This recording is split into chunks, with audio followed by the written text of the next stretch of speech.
Daniel is a seasoned professional with about 6 years of experience spanning consulting and industry roles. He's currently a manager in the risk and compliance division at a global private equity firm, where he's leveraging his experiences in industry and industry agnostic expertise to solve complex problems. So guys, you get paid to solve complex problems. So don't be scared to get in to do hard things and solve problems. So previously, Daniel started out his career at Enzo Krypton as an associate in client-facing fast consulting role. If you don't know Enzo Krypton, which you should know by now, Enzo Krypton is Krypto's parent company. And he has also gained valuable leadership experience coaching and managing cohorts at Kryptr as a Krypto analyst or cohort of Krypto analysts rather. And this experience has proven instrumental in shaping his approach to team leadership and mentorship. Outside of his 9 to 5, Daniel is passionate about mentoring early career professionals, which makes sense because he's here to talk to us today. And he also does a lot of faith-based content creation. So thank you, Daniel. We're so excited to have you here. Please, you can unmute, and it would be a conversation. It would be one where, it would be a conversation style. It would be one where we'll be having a conversation to get to know about your career trajectory so far. Hi. Okay. First of all, thank you so much for the opportunity to be here. Good afternoon or good evening, everyone. And I'm sorry for being a few minutes late. I just got off another meeting, was running over time. But yeah, I'm very happy to be here and looking forward to the conversation. Fantastic. Thank you so much for, finding time in your busy schedule to be with us here. So tell us a bit more about yourself. I mean, I have read your profile, but, tell us a bit more about yourself and a brief history of your career trajectory, the things we can't really see in that profile, because I'm sure there's a lot more. Right. Yeah, absolutely. Thank you so much. My name is Daniel Odekunle, from Oyo State, Nigeria. My background is in economics. I did a Bachelor of Science degree from the University of Ilorin. And shortly after my studies, I went on and did my NYSC, as everyone will be familiar with that. And my first job was with a bank. I started my career working with a commercial bank in Nigeria. Unfortunately, the bank is now no more. It's one of the liquidated banks. But that was where I started my career. And I worked as a compliance associate there for about 1.5 years.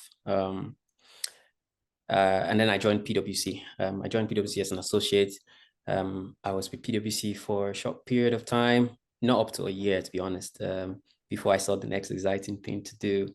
It's quite interesting because I've worked in compliance before joining PwC. I did some more compliance work, but more from a consulting viewpoint. And then I went on to join a fintech startup, which was quite an exciting experience for me because I got the opportunity to build their risk and compliance function from the ground up and leverage some of the skills that I'd gained working in the bank as well as in the consulting environment. So it was a very unique role for me at the time. Then I got to know about Enzo Krypton, which was a unique point in my career journey.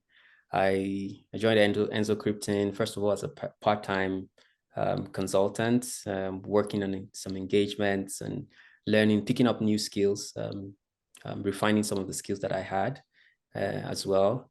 And I eventually joined Enzo Krypton full-time. I was an associate in the consulting practice. And around the time that Kryptr, in its form at the time, Krypto was also being consolidated, I would say. And I was privileged to be a part of that team that provided some mentorship to one of the cohorts on the Krypto program. And yeah, that was my time in Nigeria, just shortly before I got an opportunity to leave the country to join KPMG. Today, I no longer work for KPMG. I work for a private equity firm called Nordic Capital. I still work in risk and compliance. My career is really a blend of high-level technical industry skills and a consulting tool chest as well. So I've benefited from being on both sides of the aisle, consulted for a variety of clients, and also gotten the opportunity to build deep industry experience and expertise. So I've really benefited a lot from that. But that's the journey in a nutshell. My journey is not typical, I would say. I've worked in a few places. I've moved around quite a lot in a short time. But I think it underscores the job market and the way the world works today, in the sense that there's a lot of industry agnostic skills that you need to build that make you relevant across different settings and organizations. And I have particularly benefited from that, even in conversations that I've had and opportunities that I've had to demonstrate my abilities. It has always been quite unique. From feedback that I've gotten from other people, it has been unique to have someone who has had that varied degree of experience and the ability to contribute at different points in a typical value chain. I think I have benefited a lot from that. But yeah, I'm going to pause there so that the other questions can come in. Right, that was a very comprehensive answer, but also just how many places and industries you've been able to touch and work at, especially earlier on in your career. So what was the most important lesson, or maybe lessons you have learned from your early career days at the job, and which of that lesson or what has influenced you up until now, from that? Maybe, for example, did you see any disadvantage in you leaving a company very early? So you said PwC, you weren't there for up to a year. So, I mean, what are the lessons you learned early on in your career that you feel you've held until now? I think the most important lesson for me would be that you should think of life as a going concern.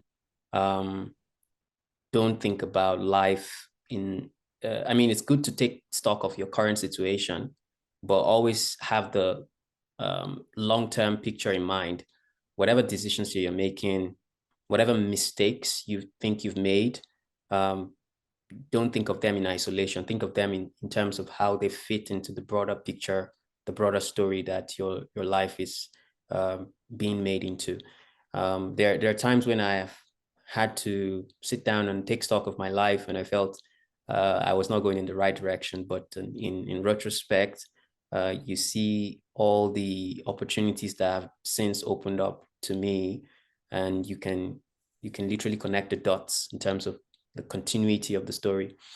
So I've learned to not read too much into the present. While the present is important, you need to think about the bigger picture. I think that's the lesson for me. Closely tied to that will be the jobs. The jobs are not important. What's important is the skill set. It's the skills that you build that go with you wherever you go, right? I've had that opportunity to be in different places, but I've always made sure that it's an incremental experience for me. If I work in a place or I have a certain experience, I count my success or failure in terms of how well I have built my skills. How many more weapons have I added to the arsenal, and that's really helpful for me to determine what my goals and objectives for my work would be. I mean, we're in January and we're in a goal setting period across most organizations, and this year the goals that I'm setting are closely inspired by the skills that I think I need to build, the skills that I need to improve upon. And it's not about getting the next promotion or getting the next salary increase. Those are good, but those are outcomes of things that you've done on yourself and how you've improved and how better you're able to solve problems. So wherever you are, think about how that is adding to your skill set. And if you can't figure out what that is, you need to set specific goals to help you get there. And obviously in the new generation that we are, that's what's going to count. It's what the skills you have, or what problems you can solve. Those are the things that employers or people that stakeholders will be interested in. As you're aware, we're now in the age of rapid technological development, and a lot of things are getting obsolete. So you have to think about how future-proof are the skills that I'm gaining today, and how can I gain the skills that will be relevant tomorrow. And that's what I have learned about my journey. It's a lot of the skills that I've built have been very future ready, and that's really helped me a lot. Yeah. Hey, thank you. I mean, from what you said, you hammered a lot on skills, right? So Yeah. even if you're going from one company to another company, right, it's like, what are the skills that you're getting? But you also mentioned future-proof skills.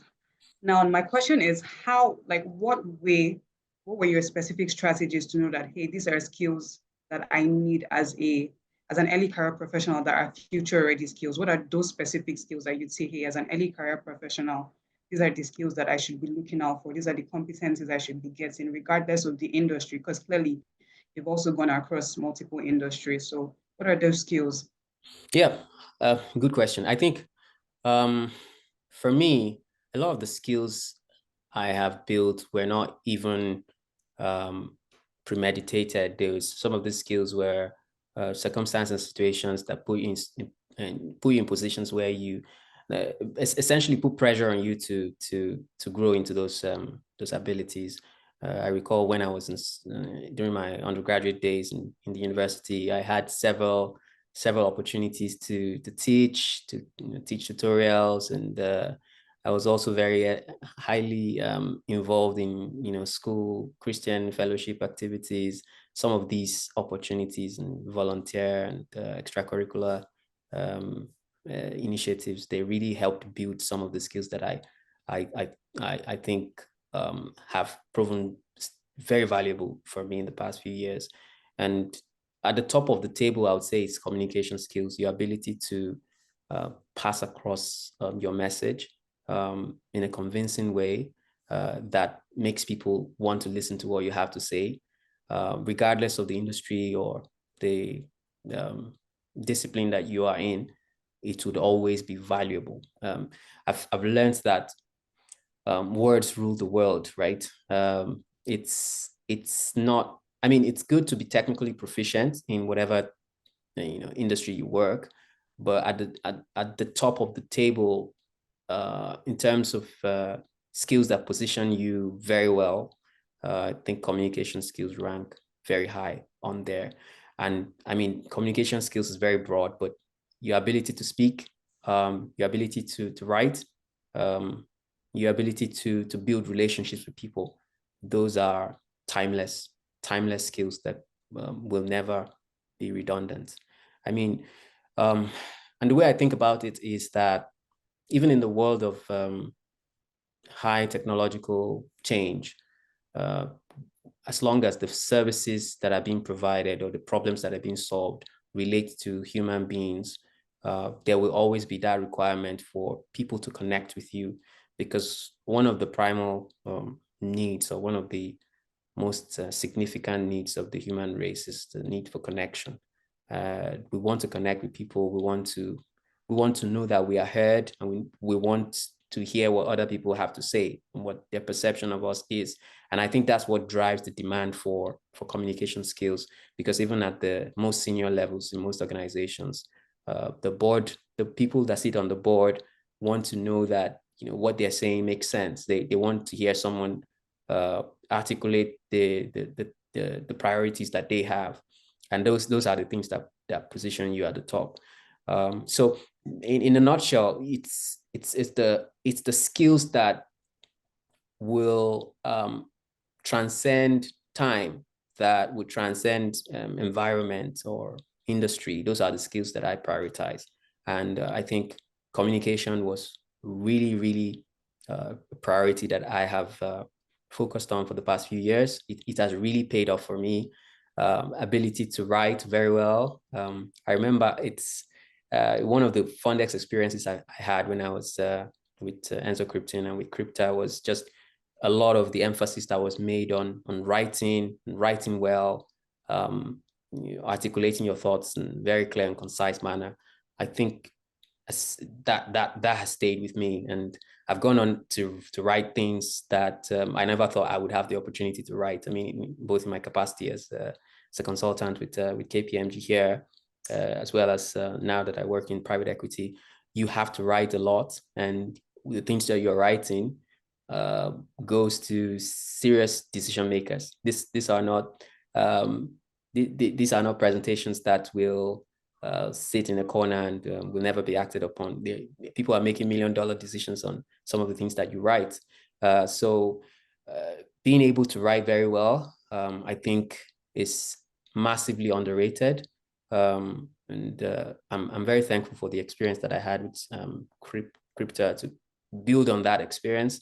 But yeah, it's something I continue to work on a daily basis. Just to add to that, before I yield back to you, so I've talked about communication skills, and I kind of refer to speaking and writing, but also very closely tied to that is just the ability to solve problems.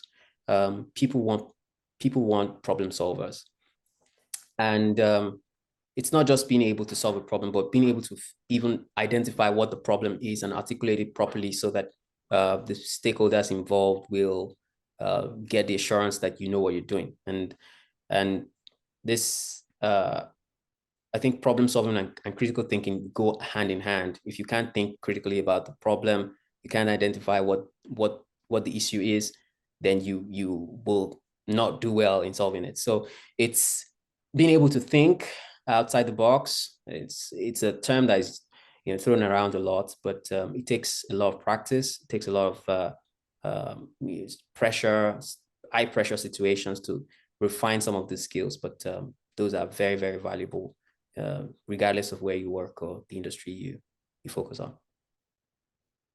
Hey, thank you so much. That was very comprehensive. I mean, I hope people are taking down notes, but the main thing I got here was communication is a very major skill, both written, verbal, and in communication is building relationships, because you have to communicate with people and stakeholder management. And then at the core of it is being able to identify and solve problems. At the end of the day, any business person, regardless of the industry, people want people that can solve problems. And I think a lot of programs and courses in Krypto, we really hone in on this in terms of writing, business writing, communication skills, both verbal and written. So if you're not signed up to Elite X or even the executive assistance program that we have on, this is a good time for you to, get on. If you're in the community, ask to be added to these programs, pay to be added to these programs, and actually hone on the skills.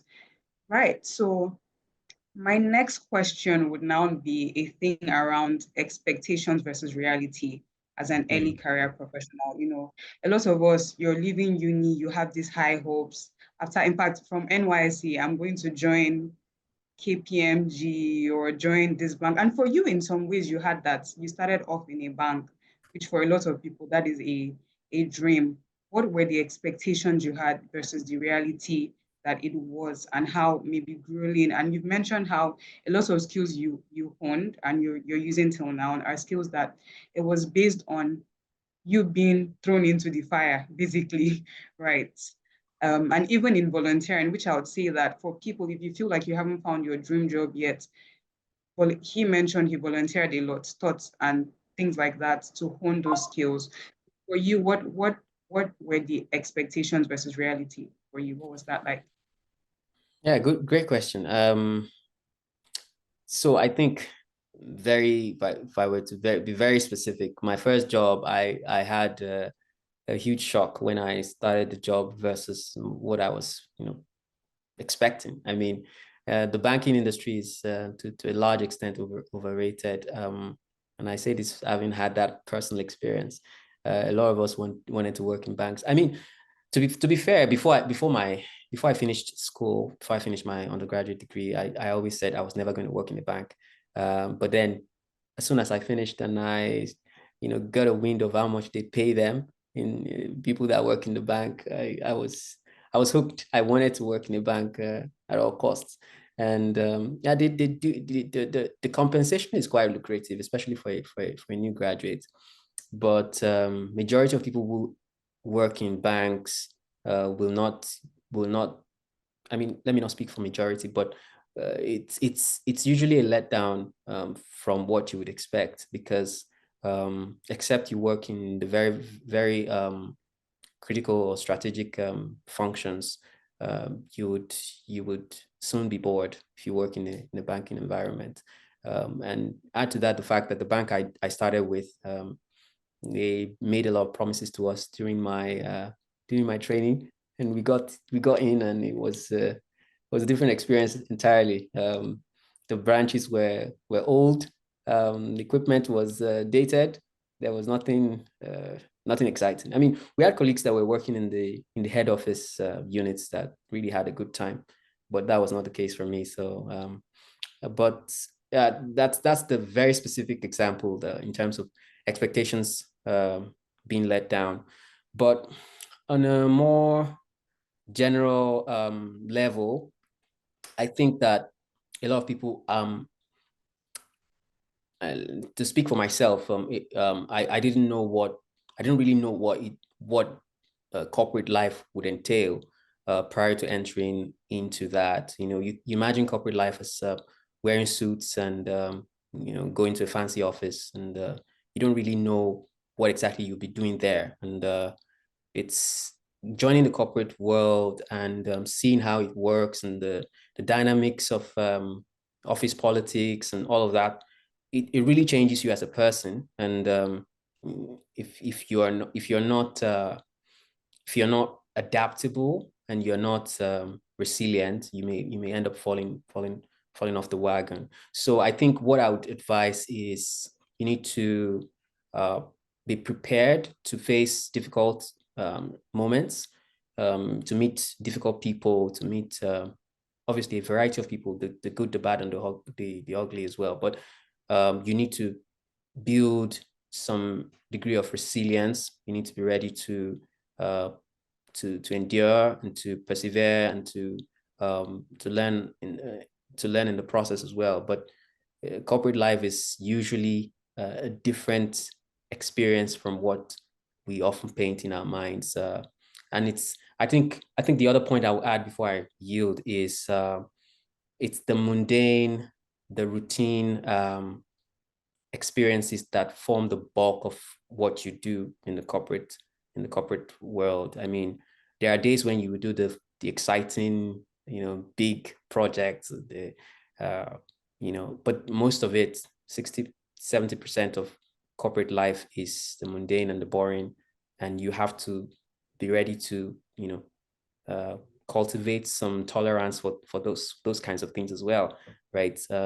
You can't be easily bored because there's always going to be those boring moments as well. So it's building the resilience and endurance and personality strength to be able to go through all the challenges that the corporate world will throw your way. I think that's the way to set yourself up for success.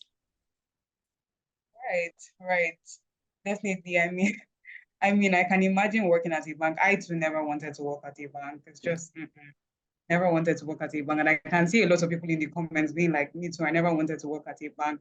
But I think it can be a two-way street. Sometimes repetition also builds expertise. So in getting things done. So also don't be scared in doing the mundane things, right? I imagine that's also something that would be said. I mean, I should probably qualify it and say, depends on where you work, right? If you do want to work in a bank and you work in they have strategy divisions. They have it's just because it's a massive pool of candidates that they employ in most of their graduate training programs.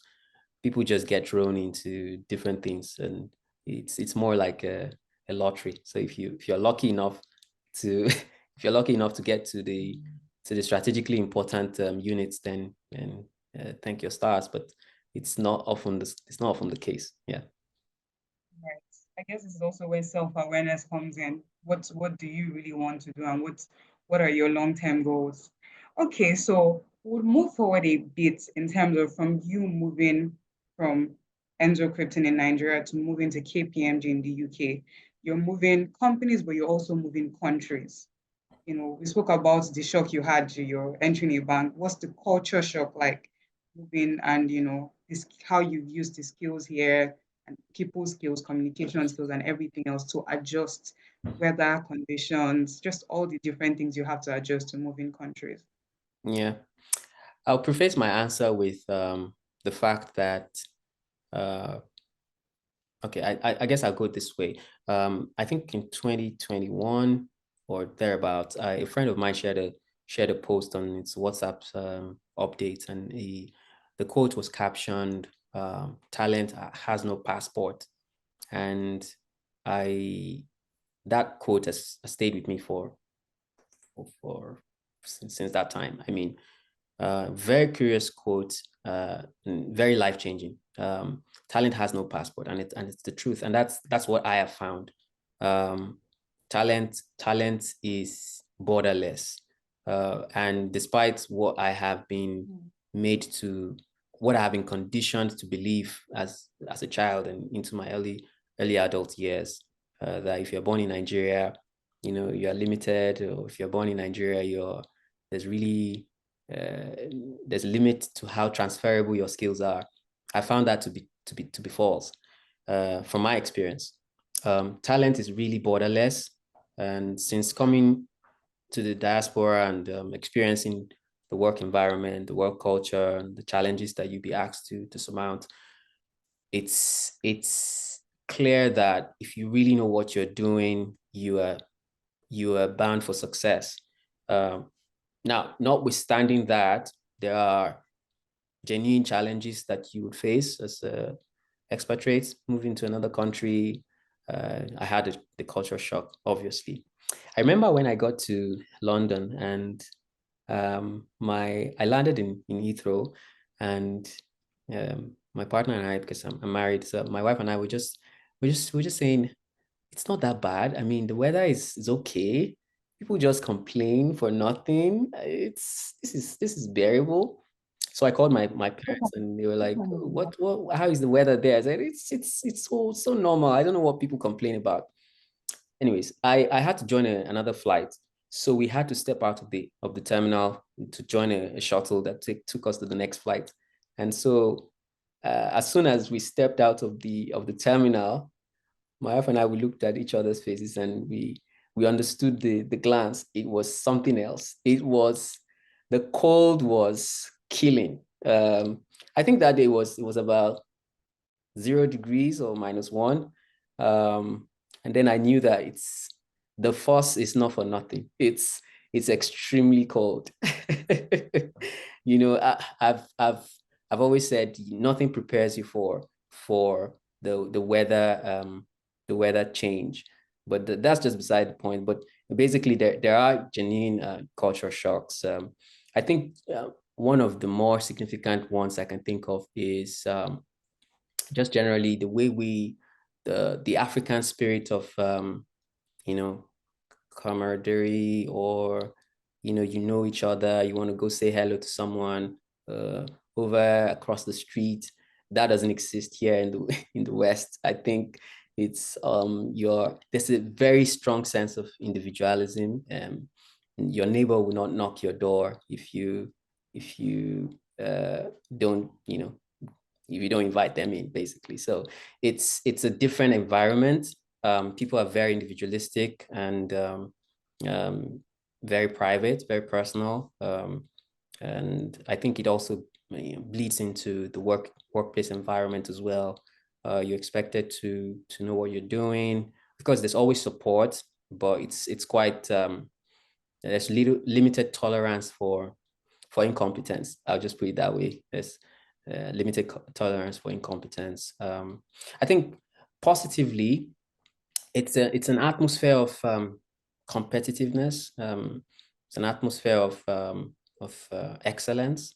Obviously, the society is successful, and so there's a basic expectation that you would give your best to be successful as well.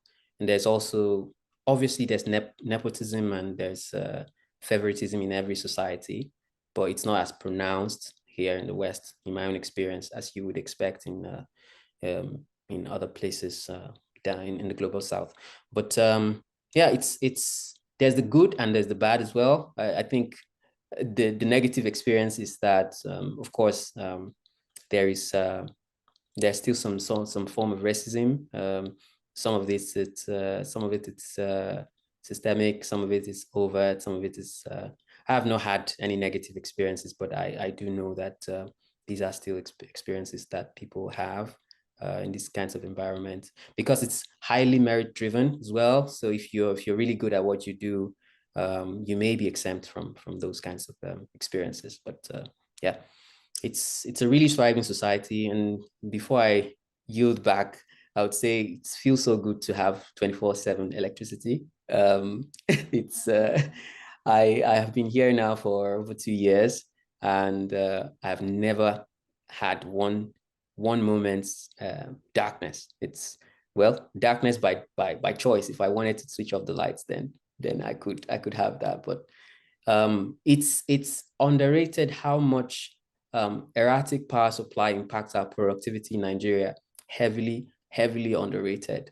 The fact that I can turn on my laptop at any time, do some work, go back to bed, get my food microwaved anytime I want. It just changes your life completely. And I'll tell you, my life has been transformed just with that small element. Because back in Nigeria, I remember when I was still with Enzo Krypton and we needed to get I was working remotely, so it was good. But you needed to get a client deliverable across the line, and my generator would just pack up, and I couldn't get anything done. And it was very challenging. So I've enjoyed the systemic excellence here, and I think that beyond that, it's just a very good experience to see the rest of the world. It has changed my understanding and my perception of the world. I think I would highly recommend that at some point everyone gets to experience what I've been blessed to experience. Hi, thank you. I mean, I think the main thing I'm taking away from that is don't have any mindset, don't have a limiting mindset. Don't think that the things that you're learning, the skills you have, cannot take you far, which also leads back to doing your best to be excellent and honing those skills, because like he mentioned, I mean, from his experience, it's a very merit-based society. So competence is important. So even though you might be starting locally, but you have to think globally. And even if you might, there are people that haven't left Nigeria per se, but they work for international companies. So that's another way that you have to ensure that your excellence, your competence and excellence spills across board. So yeah, but I mean, the Nigerian factors, my God. I mean, but it's okay. We shall overcome. Okay, so I'd like to learn about maybe go deeper with your Enzo Krypton and more so Krypto experience. I mean, from your point of view, you were more so on the coaching side, but even then, most times we learn more as we teach, right? I mean, you said you've also taught as well. And how has that helped your career, even in your leadership, being able to coach and mentor people? Because you're a manager now where you are. How was the experience at Krypto? Could you give us more as to how that experience has helped you and honed your skills where you are now? Thank you so much. So first of all, I mean, my experience with Enzo Krypton is one of the hallmarks of my life. I think getting to meet the people that I met there, especially Mr. Tafa, has left an indelible mark on my life. I think one of the things I learned from him was thoroughness. I think the thing is, talent is good. You can be naturally gifted at something.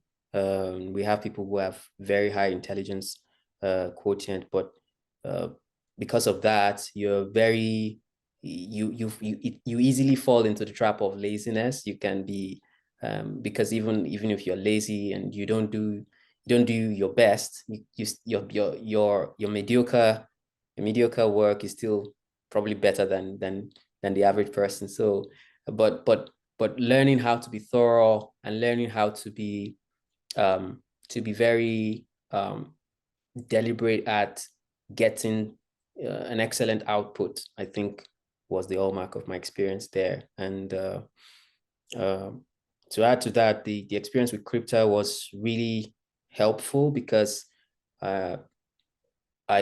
leadership puts a lot of pressure on you. Coaching and mentorship and guidance puts a lot of pressure on you.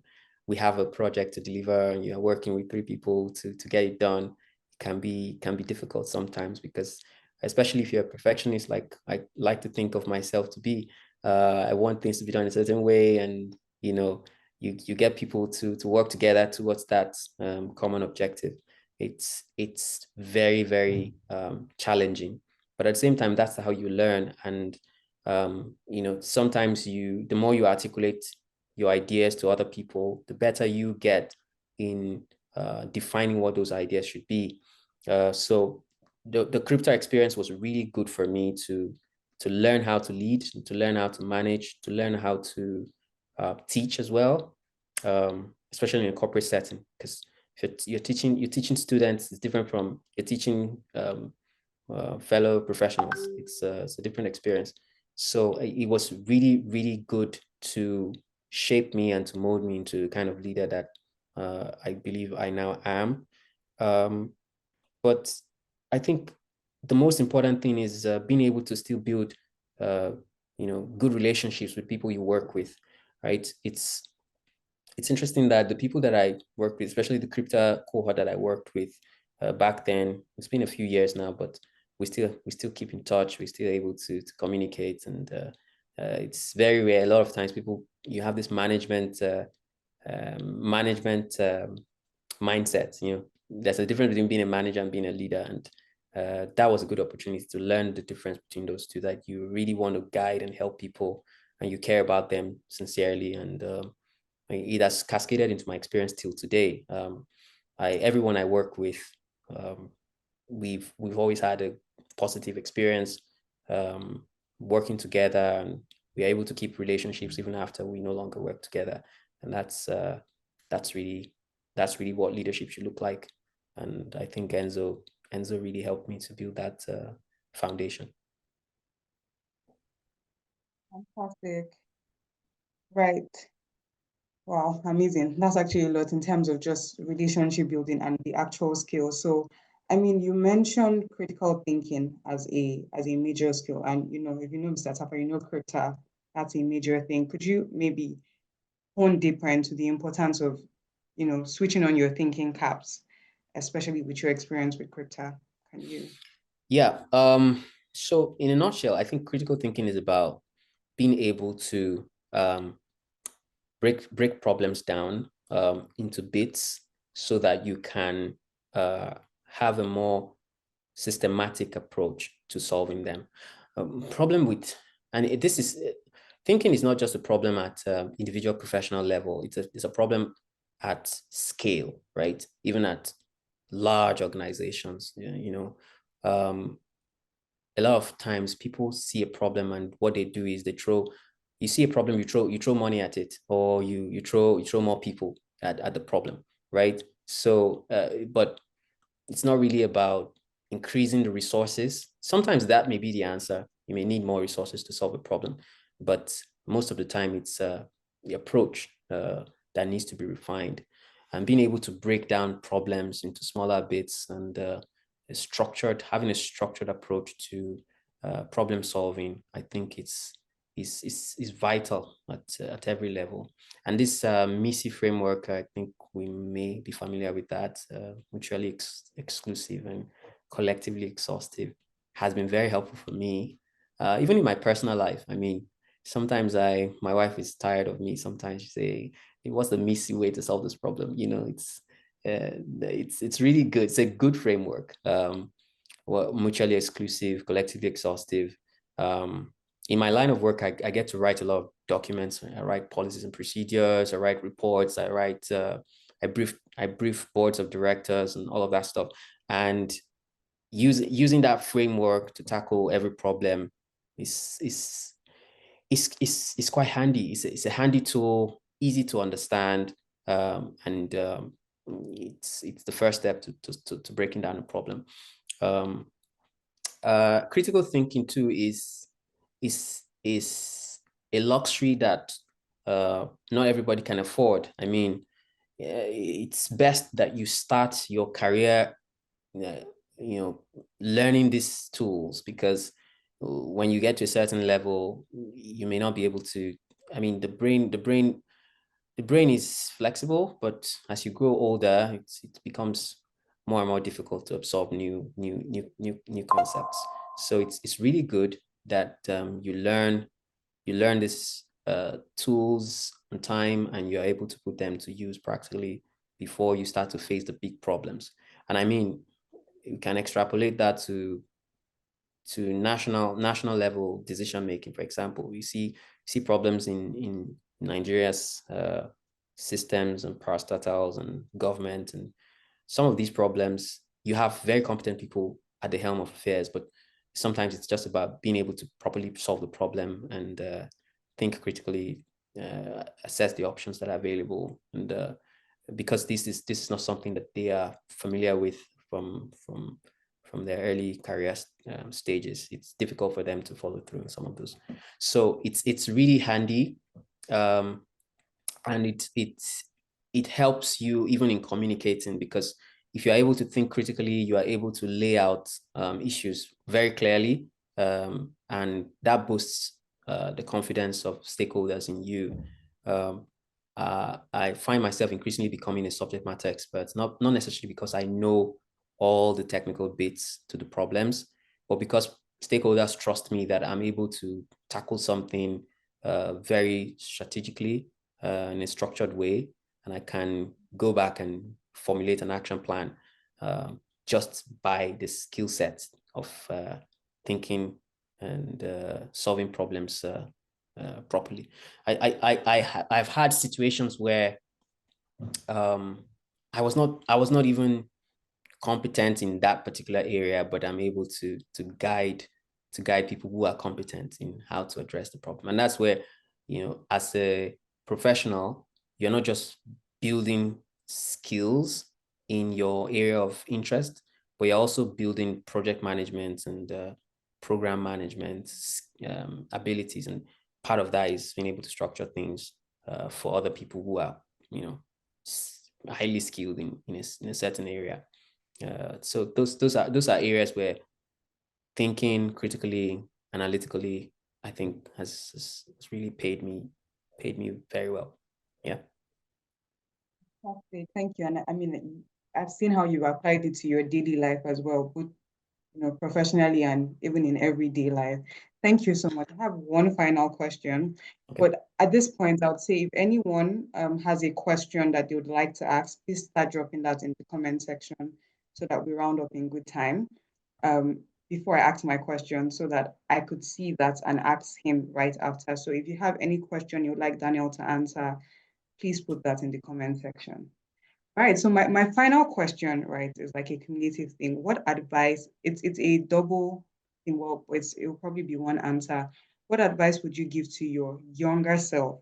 But in thinking about it, you're giving that to the early career professionals that are here right now, or that would be watching this in future, that would help them set themselves up to have a great career. Yeah, thank you for that. Yeah, I think one advice I would give to my younger self is don't limit yourself. I came from a quite humble family, and what that does to you sometimes is you think small, and you're very easily contented. And contentment is good. I mean, don't get me wrong. It's a virtue to have contentment, but at the same time, it can be there is detrimental contentment, if I put it that way, where, you know, I remember when I finished my NYSC, I just wanted to get a 50K job so that I can, you know, just be able to stand on my own and on all that stuff. And I'm thankful because my contentment did not hold me back from achieving the things that I've been blessed to achieve. But at the same time, it's a mindset shift that happened a bit later than I would have wanted it to. You have to believe in yourself. And I know it's a very cliche thing to say, but a lot of the opportunities that I've had in my life, as simplistic as that sounds, came from believing that I could do that. I could do it, believing that this is not a limitation that I cannot break beyond. I mean, for a lot of people, leaving Nigeria to go work for another company abroad doesn't really sound very doable. But I mean, from my experience, I can tell you that it can be done. So that's one piece of advice I would give to my younger self. Obviously, it doesn't happen overnight, right? It takes time, takes a lot of work, but you have to first of all start from there. You need to believe that this is something that you can do, something that can be done, and you need to keep raising the bar for yourself. As you achieve each milestone, you need to raise the bar and go for the next thing, and that's how greatness is achieved. Look at Elon Musk, for example. I mean, Elon Musk is an iconic example of possibilities, and now he wants to go to Mars. I don't know how he's going to do it, but you know, he's already achieved the impossible. And so, and if you know his story and you know how things came about for SpaceX, which is his company, you would know that a lot of things that are thought impossible can be done. So you need to believe in yourself. You need to look past your current circumstances. Trust me, some of the big names that you know probably had it worse than you're having it at the moment. And you need to look past what you're going through at the moment and focus on how you're going to get to where you really want to be. Obviously, there's going to be a lot to do between where you are and where you're going to be, but you need that motivation to stay in the race, to keep going. And maybe that's the word of encouragement to someone on the call today, which is, you know, it's step by step, but always think big. Wow, thank you so much, Daniel. Thank you so much for spending the time. My biggest takeaway from that is believe in yourself. Do not have a limiting mindset. However, as you do that, put in the work, build competence, take that course, take that thing, volunteer for that role, take that job and build up your skills. And I mean, I just saw the message in the comments box. So yeah, indeed, I should balance that out. So I don't know if I have balanced it out, but so after believing, what do you do? Well, first thing is you need to build the right skills, the skills that are marketable. And I think I touched on some of them today. Some of the skills that transcend industry, that transcend you know, countries, problem solving, communication, critical thinking. These are invaluable skills. And then you need to also at some point choose an area of technical competence that you want to develop. For me personally, I've done risk and compliance for a while. I've done consulting as well, but I was really interested in continuing on the path that I had started, and I built some really technical competencies in that area. So I do believe that because this is another conversation that I've had with other younger people in my age group as well. You do need to have technical competence in an area of interest. I think that yeah, while consulting is really great, a lot of people want to be consultants and help businesses solve problems, which is great, but you do need to uh, find some area of interest where you would like to be deep in, even if you still want to be a consultant. I think it's a good thing to find hard industry skills that you can become a subject matter expert in. That's what helped me. A lot of people ask me, how did I get my job with KPMG? What helped me with KPMG? It was that I was able to demonstrate that I had both a mix of consulting skills as well as industry skills that were valuable to them. Because obviously, to get a job outside the country, most of the time you will need sponsorship. You need your employer to sponsor your visa and all of that stuff, and they need to demonstrate to the government that they can bring someone from another country to fill a role. Obviously, those persons must have unique skills that they probably couldn't find in the immediate environment. So consulting was a good way for me to demonstrate that I had the ability to learn new things and learn new concepts and assist clients to get things done. But they also needed some good competence in an industry area. So I think it's good to build your consulting skills, but at the same time, you should really create genuine interest in an area of industry and seek to build some depth in that area. I think it's really helpful. And lastly, on the subject of what to do after believing, is that you need to put yourself out there. You need to not be afraid to take risks. The world is for the risk takers, right? You look at practically any invention that we have today. Behind the invention, there's probably 10,000 or 100,000 experiments. Experimentation is necessary for any kind of innovation.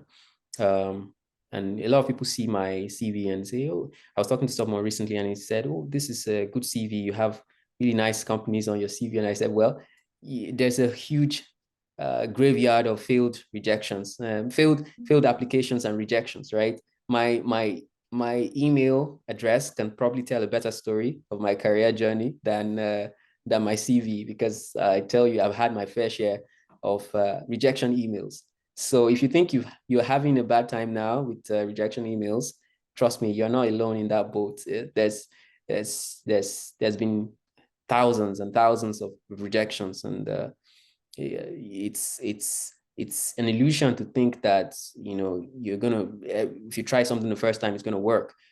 Most of the world is not designed that way, and you have to build that resilience to keep going even when it seems like you're failing, because you only need one yes.